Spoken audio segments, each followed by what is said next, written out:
Rina, ini adalah malam untuk kita berdua. Saya tahu hubungan kita salah, tapi perasaan tak dapat dicegah. Iya, Bapak bener. Saya aja nggak nyangka kita bakal kayak gini. Awalnya hanya rekan kerja, sekarang jadi dua insan yang saling mencintai. Rina, kita tidur di sini ya. Kamu gak apa-apa kan kalau kita nggak pulang? Iya, nggak apa-apa, Pak. Rina, Ibu mau beli minyak sayurnya dong, sama garamnya juga ya. Siap, Bu Omat. Tunggu sebentar ya. Saya ambilkan dulu. Ini garam sama minyak sayurnya, Bu Omat. Semuanya jadi 15.000 ya.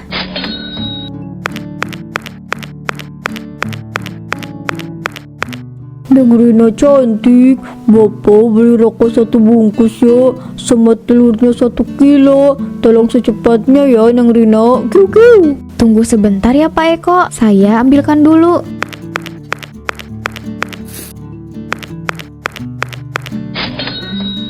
Pak Eko udah hafal ya sama harga barang-barang di toko ini? Oh jelas dong, toko ini kan langganan saya Neng. Ya udah, makasih ya Neng. Kalau gitu saya pulang dulu. Terima kasih kembali, Pak Eko. Jangan lupa mampir belanja lagi ya.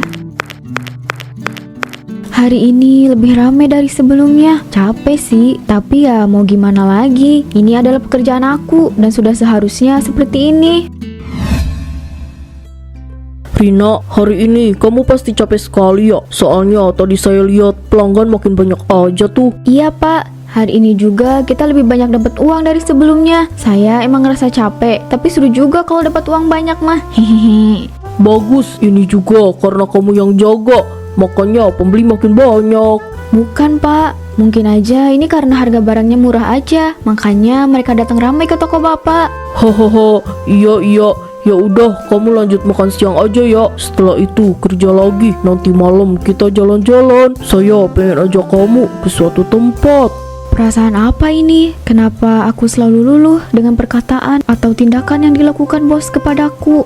Maaf Pak kalau saya lantang. Kenapa Bapak memperlakukan saya sebaik ini? Saya kan hanya penjaga toko Bapak. Saya cuma gak mau stres dengan pekerjaan ini. Makanya setiap malam saya selalu ajak kamu jalan. Ya udah kalau gitu, saya pergi dulu ya. Jaga toko dengan baik ya Rina. Aku nggak bisa kalau gini terus. Pak Hermawan selalu memberi perhatian lebih sama aku. Bahkan dia juga selalu bersikap manis. Apa yang sebenarnya Pak Hermawan lakukan? Apa mungkin dia cuma gabut aja ya? Atau dia memang orangnya seperti itu? Tapi bukankah ini tidak wajar?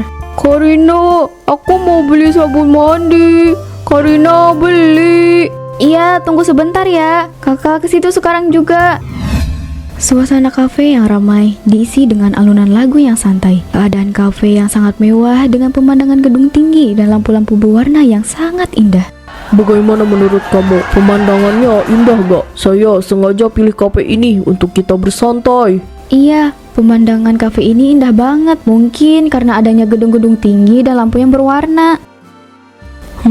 Rina, sebelum kamu kerja di toko saya, kamu kerja di mana? Sebelumnya saya nggak pernah kerja Pak, dan ini pertama kalinya saya mendapatkan pekerjaan. Oh gitu. Terus kamu punya mimpi gak? Maksudnya kayak mimpi yang tinggi-tinggi gitu loh. Iya, saya punya mimpi. Dulu itu saya pengen banget jadi dokter, tapi karena keadaan hidup sama keadaan ekonomi, mimpi itu harus saya kubur dalam-dalam. Kamu yang sabar ya.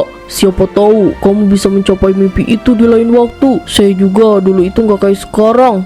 Untuk membangun toko yang besar butuh modal dan usaha yang sungguh-sungguh. Oh gitu, saya pikir Bapak ini langsung membangun toko yang besar dalam kurun waktu yang cepat. Ternyata semua itu butuh proses ya. Betul Rina, sesuatu yang kita rencanakan tidak akan terjadi begitu saja. Semua itu butuh proses yang panjang. Kalau mimpi itu ingin kamu capai, teruslah belajar dan banyak berdoa kepada Tuhan. Saya yakin semua doa yang kamu panjatkan akan terkabul. Mungkin bukan dalam waktu dekat, tapi percayalah setiap doa akan terkabul. Terima kasih banyak Pak atas semua perkataan indah yang Bapak ucapkan. Saya merasa sedikit lebih tenang.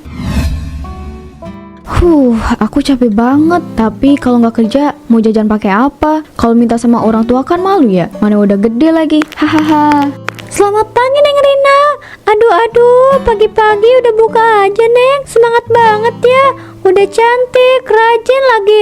Gak salah pilih orang nih Pak Hermawan. Terima kasih banyak Bu Fitri. Oh iya, tumben banget Bu Fitri sama Bu Omat datang secara bersamaan. Ada apa nih? Hehehe.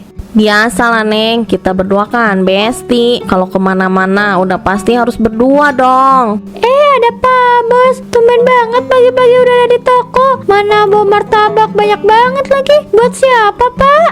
Oh, ini buat Rina. Saya suka kasihan aja. Soalnya dia nggak bisa pergi kemana-mana kalau udah jaga toko. Makanya saya bawain buat dia. Neng Rina, tolong kasih ibu penyedap rasa ya. Ibu butuh itu sekarang juga. Soalnya mau masak banyak. Iya Bu, saya ambilkan dulu ya. Kalau gitu kita berdua permisi ya. Mari Pak Hermawan. Pak, nanti jangan kayak tadi lagi ya kalau ada pelanggan. Saya takut mereka mikir yang aneh-aneh. Soalnya kan kita cuma rekan kerja. Kamu tenang aja Rina. Semuanya bakal aman kok. Nanti dimakan ya untuk ganjal perut kamu. Saya ada urusan sebentar. Pak Eko tahu nggak? Kita punya gosip yang hot banget Pak. Gosip apa? Kebiasaan banget ya ibu-ibu mah. Tidak hari tanpa gosip baru. Itu loh Pak Eko. Masa iya Pak Hermawan ngasih martabak ke Rina? Kan aneh banget. Mana sering datang pagi-pagi lagi ke toko. Ya emangnya kenapa kalau Pak Hermawan ngasih martabak? Itu kan hak dia Bu. Mungkin niat Pak Hermawan baik sama Rina. Enggak, kayaknya ada sesuatu deh antara mereka. Pak Eko kan tahu sendiri, Rina itu cantik, sopan lagi. Siapa yang gak tertarik coba? Iya saya tahu, tapi kita jangan asal bicara dong Bu. Kita nggak ada bukti yang kuat kalau ada sesuatu di antara mereka berdua. Feeling saya nggak akan pernah melesat Pak. Pokoknya saya berpikir kalau mereka berdua itu lebih dari rekan kerja. Iya, saya juga sama kayak Bu Fitri. Pokoknya kita harus banyak-banyak curiga sama orang. Jangan terlalu polos. Udah kan gimana kalau gitu kalian berdua pulang saja. Saya lagi makan ketoprak jadi keganggu nih sama gosip ibu-ibu. Kita berdua diusir nih. Awas aja ya. Kalau gosip yang kita sampaikan itu benar terjadi, Pak Eko harus traktir kita makan sushi. Oke, siapa takut. Tapi kalau sebaliknya kalian berdua harus traktir saya makan ketoprak sepuasnya. Siapa takut? Bu Fitri tenang aja. Kita pasti akan menang di sini. Gimana Pak Eko? Deal? Dasar ibu-ibu ganggu ketenangan saya aja. Udah tahu ini lagi lapar banget. Ibu, kenapa ayah jarang pulang ke rumah? Ayah tidur di toko ya? Mungkin ayah sibuk nak, makanya ayah jarang pulang. Ya Han, ayah pulang. Wah, anak ayah pinter banget ya. Jam segini masih belajar. Ayah, aku kangen banget sama ayah. Kenapa ayah jarang pulang? Ayah nggak kangen sama aku ya? Ayah sibuk nak. Lagian meskipun ayah jarang pulang, ayah itu selalu ingat sama kamu. Ayah juga selalu kangen sama kamu nak. Tapi kalau kamu kangen sama Yohan, pasti kamu bakal pulang setiap hari mas. Gak mungkin jarang pulang kayak gini. Sayang, aku itu beneran sibuk banget. Soalnya akhir-akhir ini pelanggan kita bertambah. Terus banyak barang yang harus aku beli juga untuk tambahan stok. Oh iya, ibu, kenapa? Kalian berdua lagi ngomongin apa? Kita lagi ngobrol biasa aja kok sayang. Kamu lanjut belajar lagi aja ya, supaya jadi anak yang pinter banget. Aku mau istirahat dulu ya, soalnya aku capek banget. Aku merasa ada yang dia sembunyiin dari aku. Semenjak Rina menjadi penjaga toko suamiku, dia jadi jarang pulang. Tapi aku tidak boleh berburuk sangka. Aku merasa ada ketegangan dalam hubungan ini. Meskipun bos selalu sopan dan perhatian, perasaan ini mulai tidak karuan. Ada perasaan yang lebih sekedar hubungan profesional. Namun aku tidak bisa mengungkapkan perasaan ini begitu saja. Pak, memangnya kita nggak apa-apa ada di sini? Takutnya ada yang lihat kita, Pak. Soalnya tadi pagi Bu Omat sama Bu Fitri kayak curiga gitu. Kamu tenang aja Rina, di sini kita aman. Lagian ini di luar kota kan, siapa juga yang bakal tahu keberadaan kita. Pak, istri Bapak gimana? Soalnya kan akhir-akhir ini Bapak jarang pulang ke rumah. Kamu tenang aja Rina, dia nggak akan curiga dengan semua ini. Makanya agak cepet ya, kita bakal pergi ke tempat lain. Saya capek pengen istirahat. Iya Pak, tapi Pak, kita mau kemana? Udah, kamu ikut saya aja, kita istirahat di sana. Kita mau kemana Pak? Kayaknya ini makin jauh dari tempat tinggal kita deh. Kita mampir dulu ke hotel ya. Saya mau istirahat dulu sebentar supaya besok gak terlalu capek di toko. Rina merasa kebingungannya semakin besar. Dia memutuskan untuk berbicara langsung dengan bosnya, mencoba mencari kepastian tentang hubungan mereka. Pak, sebenarnya hubungan kita berdua ini apa? Kita cuma rekan kerja atau apa?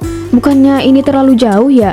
Rina, saya tahu saya mempunyai istri dan juga anak, tetapi kita terlanjur dekat. Perasaan itu tidak bisa dibohongi. Gimana kalau kamu jadi simpanan saya secara diam-diam, hanya malam hari ini saja? Karena kalau siang kamu kan jaga toko saya. Ternyata kita punya perasaan yang sama, Pak. Saya juga merasa kagum dengan Bapak yang selalu perhatian sama saya. Sekarang kita jalanin hubungan ini ya. Setiap malam kita akan selalu bersama. Iya, Pak. Itu nggak masalah buat aku, meskipun hanya di malam hari. Sekarang kita lanjut perjalanan ya. Rina, ini adalah malam untuk kita berdua. Saya tahu hubungan kita salah, tapi perasaan tak dapat dicegah. Iya, Bapak bener. Saya aja nggak nyangka kita bakal kayak gini. Awalnya hanya rekan kerja, sekarang jadi dua insan yang saling mencintai. Rina, kita tidur di sini ya. Kamu gak apa-apa kan kalau kita nggak pulang? Iya, nggak apa-apa, Pak. Ya udah, kita tidur ya. Kalau soal buka toko mah gampang. Agak siangan juga gak apa-apa. Terus ini, kamu pakai uang ini buat apa aja, terserah kamu. Makasih banyak, Pak. Kalau gitu kita tidur yuk. Aku udah ngantuk banget. Hermawan dan Rina sedang siap-siap untuk jalan. Mereka mesra. Istri Hermawan melihat itu sangat terkejut. Orang yang ia percaya telah berkhianat.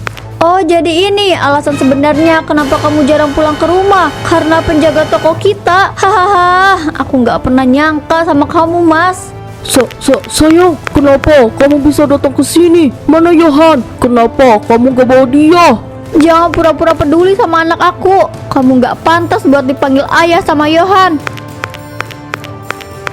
Dasar karyawan gak tau malu. Udah diterima kerja di sini malah minta lebih. Apa kurangnya gaji kamu, ha? Maafin saya, Bu. Saya gak ada maksud kayak gitu. Saya cuma gak bisa menepis perasaan saya. Hahaha, gak bisa menepis perasaan. Wanita murahan kayak kamu emang gak punya malu, Rina. Kurang baik apa saya telah menerima kamu kerja di sini, ha? Ah, sakit, Bu. Saya benar-benar minta maaf. Saya mohon, ampuni saya. Tuh kan, apa saya bilang? Semua yang kita ceritakan beneran terjadi. Makanya percaya sama kita, Pak. Tuh, sekarang Bapak lihat sendiri kan, Bu Fitri, kita menang. Saatnya dapat traktiran dari Pak Eko. Hahaha. Iya, nanti saya traktir kalian berdua. Sampai kapanpun saya nggak akan pernah maafin kamu, Rina. Kamu telah merusak kepercayaan saya. Sayang, udah ya. Kita pulang aja yuk. Kita selesaikan baik-baik di rumah. Jangan berharap hidup kamu bisa tenang, Rina. Selama ini kalian berdua ngapain aja, ha? Jawab aku, Mas. Aku perlu tahu itu. Sayang, tenang dulu. Jangan kayak gitu. Di sini ada Yohan. Nanti dia dengar omongan kita. Biarin supaya Yohan tahu kalau ayahnya tukang selingkuh. Ibu, ayah, jangan berantem. Aku takut. Aku nggak mau tahu. Pokoknya besok aku yang akan jaga toko kita, bukan dia lagi. Ibu, ayah. Sayang, aku benar-benar minta maaf sama kamu. Aku janji mulai besok Rina gak akan kerja di toko kita lagi. Oke, tapi bukan berarti aku maafin kamu. Perilaku kamu itu gak pantas buat aku maafin. Ayah, ibu kenapa marah gitu? Aku takut, ayah. Kamu jangan takut ya. Di sini kan ada ayah. Mungkin ibu lagi capek aja. Kamu jangan nangis kayak gini. Bu, saya akan berhenti kerja di toko ini. Terima kasih telah menampung saya untuk bekerja. Bagus, kalau memang kamu mau berhenti, itu yang saya mau. Jangan pernah kamu muncul di sekitar sini lagi. Paham? Iya, saya paham, Bu. Maaf untuk semuanya. Saya benar-benar merasa menyesal. Mungkin ibu gak akan pernah memaafkan saya, tapi saya berharap ibu bisa melakukan itu. Kalau gitu, saya permisi, Bu.